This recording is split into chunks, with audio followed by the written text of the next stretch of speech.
Welcome to the Big Life. I'm Neal Oates Jr. here with Mr. Robin Lewis. How are you doing today? Hey, doing great, Neil. Man, I'm telling you, I say it every time, but it's the truth, brother. I'm looking forward to another awesome episode here with you. Well, as am I. And I'm just going to remind the audience that last week we talked about the kind of success your family actually feels. And that was the tone, the presence, emotional steadiness. But today we're going deeper. Because sometimes the tension leaders feel isn't about time management or strategy. It's about dun dun dun identity. Robin, here's the question. What happens when the version of you that built this season isn't the version required for the next one? And I think that is the question that many of us must answer today. Yeah, Neil, that's so true. I think that's where so many leaders might get stuck. They think that, they need better systems or better people or better strategy, but oftentimes the real issue is that they've outgrown their old identity. I think this is such a major topic that we're touching on today because growth demands that our identity to change along with it, right? And you don't scale results without upgrading who you are. That might sound abrasive to some people. But the point is this, the ceiling that most leaders hit, it's not an external ceiling, it's an internal one. And that's what we're talking about today, Neil. And so I'm so glad that you mentioned that because we're going to start defining identity, right? And I think that's important because, Robin, even before we go any further, many of us, we don't know who we are as leaders because we don't know where to get our identity from. Now, this is where, ladies and gentlemen, Robin and I, as Christians, as believers, we believe that our identity begins in Christ and God, our Father, Jesus Christ, our Savior. But if we aren't careful, our identity can get lost. So I think it's absolutely necessary. You and I, we believe in the power of definitions. So let's define this clearly. When we say identity, we are not talking about a brand. We're not talking about branding or logos or slogans. We're not talking about personality. We're talking about the internal story that you believe about yourself. And it's the lens through which you interpret pressure, the voice in your head when something goes wrong, the reason you react the way you do when someone challenges you. And here's the part that I'm going to say is uncomfortable. If your identity doesn't evolve, if it doesn't grow, your growth overall as a business person, as a leader, as a provider, as an entrepreneur, if your identity doesn't evolve, your growth will stall. So you can expand your business faster than you expand yourself. Right. So the business can grow. Robin, you talk about this frequently here on the show when the business got bigger than you were. And here's what happens when that gap widens, we feel it, right? When the business outgrows Neal, when the business and the progress and the growth outstrips Robin's potential and what he's capable of doing, we feel it and we don't like that feeling. Yes, sir. And it's so true when you say that we have, both of us are living this. We have lived this and we continue to live it. One thing I can tell our listeners today is that this whole idea of identity, to me, for Robin's experience, it's taken me years. I'm still working on it. My word this year is for the year, something where I just feel it gives me a focus, but it also helps me to kind of get to that next level. So it's that next level that I want to go to this year.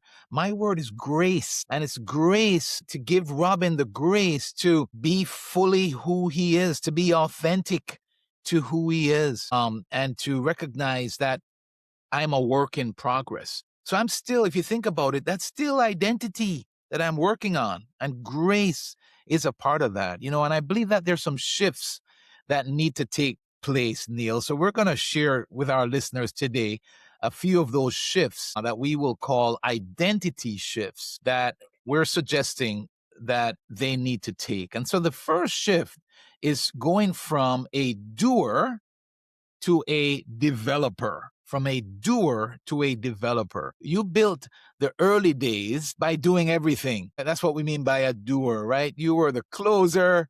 Yeah, Neil, yeah, you relate, right, sir? I mean, that's just how it goes, Absolutely. right? You know, what do they call it? The cook, the cleaner. What's that saying? So first of all, I was too busy doing everything to even know the saying. So I don't know. We were not. I did not have the luxury. But this is exactly what. So the cook, the cleaner, and whoever else. And the Yes, bottle that's washer. You know, it was something like that. You know, in other words, the point is we did everything, right? Swept the floors. We were the closer. We were the problem solver, the fixer, the decision maker. And that identity was necessary when we're building our businesses, right? That's needed. But if you stay there, if you stay the hero, then you become the ceiling of your company. And leadership leverage requires you to stop being the best producer in the room and to start being the best developer in the room. So it's going from the doer to the developer. But and so I want to make that real here in a moment, Robin. But you mentioned always being the hero. Some of us, that's the only identity that we cling to. We need to be that hero, and that can become dangerous quickly. And so then you even came back and hit us with the uppercut when you said that we can't be the best producer, that we have to start being the best developer. Ouch. And so I always think about how when people say a great player doesn't necessarily make a great coach, right? That you have to go in and learn because you were doing, now you're asking me to develop. And here's where this gets real. If your identity is tied to being indispensable, right? Well, they can't get rid of me. I have to be the one to do this. I'm the hero. Let me put my cape on and save the world. You're going to subconsciously resist building people who don't need you. And ouch, right? And that's scary, right? If I'm tied to always being the one that you need me, I'm not going to want to build people, help them grow and develop people who don't need me. Here's what's going to happen. You'll say you want empowered leaders, but you'll still double check everything. You'll redo work, you'll hover. That's not a lack of skill on your team. That's what we would call identity protection. So we're saying we want one thing, Rob, but we're actually encouraging something else. And we have to believe what we are showing people, not what we're telling them. It's so true, man. And you know, we're talking about a shift that needs to make, right? So that's you have to make that shift. That's a part of that identity shift that we're talking about that if you don't make, you can see where things will be limited. And so you'll know when you're stuck in this doer identity, when we're going to share a few things here. One, you struggle to trust decisions that are made without you, right? That's a sign. You're in the doer identity when you feel anxious if you're not in the middle of it. Are you there, our listeners? Any of you there? You're stuck in the doer identity when you equate stepping back with losing value. We talked a little bit about this last week, but when you equate stepping back with losing value, the chances are that you're in that doer identity. And the next level requires you to change that identity, to get identity from multiplication and not just execution. So you're changing from that doer to developer. So you're now focused more on multiplication. How can we multiply? How can I multiply myself? How can we develop other leaders? How can we create systems and so on? And so you're changing your identity to multiplication. Okay, so we're already deep in it, Robin. And so that's one shift. And so I think you said you're going to take us through some shifts. So I want to know, so the one is going to be from doer to developer. What is the second identity evolution or second shift that we might want to take once we realize that what got us here, what we built so far, is not going to get us through to the next season? What's that second identity shift, Robin? Yes, sir. So the second one is going from control to clarity. From control to clarity. What we're talking about here, similar to where we were the doer in the early stage of our business or our leadership, in the early stage, it's also fueled by control. You have to touch everything, you have to know everything, and so as we are in this mode, it creates survival. Hmm. But clarity is what creates scale. So we're limiting ourselves by control. We can scale when we focus more on clarity. So if your identity is rooted in control, then even things like systems will feel threatening to us Hmm. because systems reduce your necessity. And what happens sometimes is that becomes a scary thing. We feel like if I'm not no longer necessary, then that's not a good thing, Yeah. right, Neil?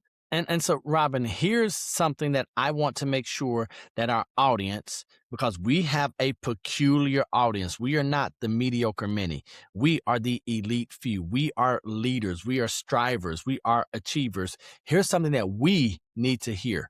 Control feels powerful, but it's often rooted in fear. Fear of losing relevance, fear of, let's say, losing influence. It could be the fear of being exposed, right? And you talk about clarity. And so, on the other hand, clarity requires security. So you shift from I must manage everything to I must make the vision unmistakable, right? And strong leaders don't need to be necessary. We don't need to be needed. We need to be directional, and that's where we get our value from. If we can be directional and cast a vision and point and embolden people to take action without us having to have our hand on everything, that's when we become stronger leaders. That's such a good way of putting it. So, right. So that's where that kind of summarizes going from control to clarity. So you're bringing that clarity. And in order for you to bring that clarity, you have to have the margin and the wherewithal to be able to do that and shift your identity from being in control to being more directional, if you will. And that's a piece of our framework that we call growth infrastructure. Hmm. If your identity is secure, you can build systems that run without you. If your identity is insecure, you probably will sabotage the systems that you create and not even realize it that you're Yeah. doing it. We So this would is do it very important. subconsciously, Robin. And Yeah. so then we won't understand, well, the system just didn't work, right? And so now I want to go a little bit deeper, and this is that deeper identity layer. And so this brings us to the deepest shift. And this is where we must really do some of that heavy lifting, because underneath control and doing, there's usually something else. And so, would you go ahead and bring us into that identity shift number three, Robin? Thank you, sir. And the third one, folks, is you're going to go from proving to anchored. You're going from proving to anchors. This is foundational. This is the core here. Many high performers and high achievers were built in proving environments, right? We were proving to our parents that we got this, that we're doing something with our life. We're proving to our peers that we got this. We're proving to ourselves. We're proving that we aren't small, that we're big thinkers and we're achievers and we're going to make things happen. So we're proving. And so achievement became the identity, but proving is exhausting. That's the Yes, it is. reality, right? And proving leadership as leaders, as business owners, as people who are going after it. Leadership does proving leadership does not scale. Anchored leadership is what scales. And so, Neil, talk a little bit about what anchored leadership looks like. So first, I do want to address something that you just mentioned, and that's that if you're building from proving, your leadership will always feel tense, right? And we know those, we've seen those, we've been those leaders who are always leading from proving, and so it always feels tense. So here's what happens: you'll overreact to criticism, and everything just feels personal. You're overworked to validate yourself. And this is one that I think we must be very careful of. You measure your worth by outcomes. And many times we can't control the outcomes. So we can't control our worth. We don't know what our real value is. But if you're anchored, exactly as Robin was talking about, in who you are, if you're anchored in your values, if you're anchored in your calling, then growth becomes steady. And anchored leaders don't need to dominate the room. We don't need to be the loudest person, get the most attention. And so anchored leaders, they can develop the room. They could say, well, I don't want to be a leader of followers. I don't even want to be a leader of leaders. I want to be a creator of leaders, a developer of leaders. And then this room now becomes part of our mission, our purpose, our calling. And that's where the anchored leader thrives. It's so important. And a lot of times we might not even realize that this is what is happening. That's the part of this that I think it's also tricky. I think that's one of the reasons it's taken me so many years to have clarity around this, Neil. One of the things that it's freed me up to do is that it's freed me up. It's okay if I mess up.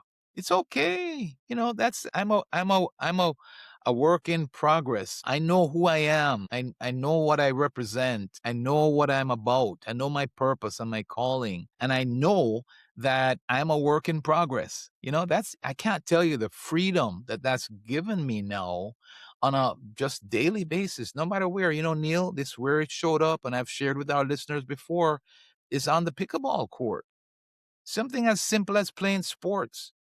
It was an identity thing. And if I didn't stop and take stock and wonder, what is it? Why are these triggers going off? And you know, it had to do with this achievement one, Neil. That's the reality. Mhm. And I believe that this is where clarity of self matters so much. If you don't know who you are, then success will define you. And when success defines you, you'll fear losing it. I want my listeners to think about that one. If you don't know who you are, then what happens is we're chasing success. I am talking from experience here. And when we're chasing success, when I was chasing success, then I fear losing success. Mhm. But when identity is anchored, then success is just a tool. It's not a source of worth. It's just a tool, stepping stone as we're moving forward. Robin, I'm going to ask us to pause right here, and I want our audience to pause here and ask yourself this question. Who do I need to become for the next season? So that's one. Who do I need to become for the next season? That's a question that I want you to really ponder, for you to sit with. Then I want you to ask a follow-up question. And that question is, what habits that built my success will sabotage my future? What have I done that has been useful that will be detrimental going forward after today? Right? What thing were you great at that you must now abandon? Now, that's a scary question. Now, and we are not encouraging you to abandon people. Let's be very clear there. So that's not the thing. But what habit built your success, this platform, that is going to be a detriment going forward? I'm also going to encourage you to consider this question. Where am I still operating from an outdated identity?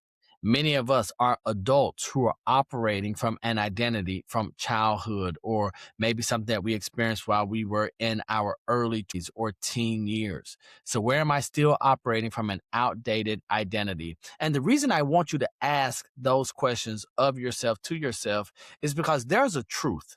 And that truth is that you don't reach a new level by trying harder. We are not members or supporters of the hustle culture. We don't want you to just get out there and push and drive and thrive, or strive to be. What we know is that you reach a new level by becoming different. And we want your different to be better. We want your different to be an upgraded and evolved version of who you are right now. And folks, to our listeners, this connects directly to everything that we talk about in the Lead to Last journey. So clarity of self is something we talk about, leadership leverage, growth infrastructure. What happens is if your identity isn't aligned, then those pillars will collapse. And here's the good news: your identity is not fixed. That's what a part of what we're talking about today. Your identity can be refined. That's what we're suggesting. Your identity your identity can be strengthened. Your identity can be upgraded. I said to you earlier on today that that might sound abrasive, but what we're talking about here is that actually does need to shift, because what we underlying believe about ourselves is either going to limit or propel us forward to where we want to go, to who it is that we are becoming. And so when we talk about upgrade, it's not a looking down on anybody when we say that. It's something that's needed. We need that shift. We need to make that shift because it becomes limiting when we don't. That's the point. And we're talking from experience. I'm talking from experience. If we have time, we can talk where I realize where this showed up in my life, man. And I am still having to upgrade. I don't think you ever, Neil, do you think we ever arrive in this regard? Not if we are doing it right. And if we're going to be honest with ourselves. And I want to just back up one moment, Robin. You talked about that if our identity is often the pillars will collapse. That scares me, right? Because think about we spend our entire lives working to build something meaningful. But because of us not refining our pillars, because us not looking at leadership leverage and a growth infrastructure or clarity of self, us failing to do that necessary work means that the pillars collapse and everything we've built that we've put our life force behind could be reduced to rubble. And that is something that I don't want. So I'm looking forward to this offer you're going to extend, this invitation you're going to extend to our listeners here today. Yes, sir. And to our listeners, here's the point: that this requires us to be intentional. It doesn't just happen. We have to be intentional about that. And so, if you're feeling tension right now, as we shared today, as you listen to this, if you sense that maybe you've hit a ceiling, right? It may not be your strategy. It may not be your team. It might just be your identity. And identity shifts are hard to navigate alone. So Neil alluded to, oftentimes we come on this episode and we're sharing value, but today is going to be a little bit different than how we've approached our other episodes, specifically because we're going to make an offer to you today. If you want to explore what the next version of you needs to look like, if you want to connect with Robin, I would suggest that you go to freeleadershipstrategycall.com. I'll say it one more time: freeleadershipstrategycall.com. And to connect with Neil to help you to, explore what that next version might look like, you'd go to nealoates.com. So that's Neil O. And so let's build leadership that will last. We're inviting you to engage with us. To engage with Robin, I'll say it one more time: go to freeleadershipstrategycall.com. And to engage with Neil, you go to nealoates.com. So, Robin, thank you for sharing that. And ladies and gentlemen, we want you to hear our hearts. So that's where for both of us, you're just going to be able to connect. You'll be able to get some free discovery session with each of us so that we can figure out how we can best help you upgrade your identity. Because here's what we know: growth isn't just about expanding what you build. That is not what growth is, especially as a leader. It's about expanding who you are, because if you can expand, everything around you will expand. So we're going to encourage you. I'm going to say this clearly: don't resist the shift. Do not resist the shift. We know it's uncomfortable. Do not resist the shift. Lean into it. Right on. And so as we close, as we always do, remember, our family: we love you. God loves you. And there's nothing you can do about it. And until the next time we see you or you see us, remember, we're right there with you. Peace.